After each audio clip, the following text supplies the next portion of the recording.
Hello guys, দেখো আমার মা পিঠে তৈরি করছে। ও মা, কি পিঠে তৈরি করছে এটা? পাটি সাপটা। ও তাই নাকি? দেখি তো কিরকম করে বানায়। প্রথমে বেগুনের বাটা দিয়ে কড়াইটাকে তেল মাখা, তারপরে হচ্ছে এই চালের, কি এটা চালের গুঁড়ি দিয়ে তৈরি করা হয়েছে।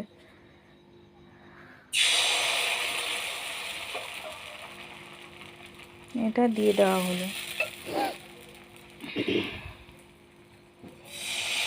তারপরে ঘুরিয়ে নিতে হবে কড়াইটাকে, ঘুরিয়ে ঘুরিয়ে এটাকে গোল করতে হবে।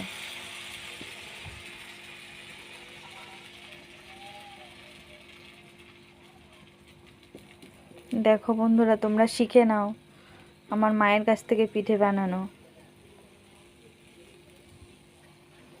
এরপরে ক্ষীর দেবে, নারিয়েল গুড়ের ক্ষীর। নলেন গুড়ের ক্ষীর দিচ্ছে, দেখেছো? ক্ষীরটা আলাদা করে বানাতে হয়েছে।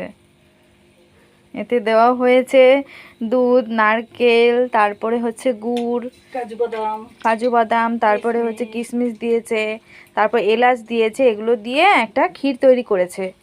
সেই ক্ষীরটা এর মধ্যে দেওয়া হলো। এই দেখো, দেখে নাও। এবার মা পুরো একদম পিঠেটা তৈরি করছে।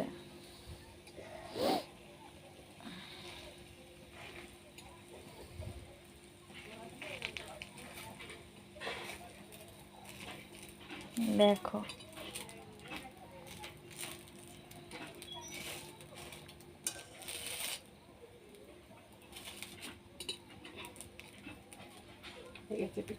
দেখো কত সুন্দর পিঠে তৈরি করেছে। দেখো, আর কোথায় তৈরি করেছো দেখি তো, দেখাও তো মা পিঠেগুলো। এই দেখো, বাহ, খুব সুন্দর হয়েছে তো। খুব ভালো হয়েছে পিঠেগুলো। মাকে আমার তরফ থেকে অনেক ধন্যবাদ রইলো। আর তোমরাও মাকে অনেক ধন্যবাদ দিও, ঠিক আছে? কেমন হয়েছে পিঠেগুলো তোমরা কমেন্ট করে জানাবে, ঠিক আছে?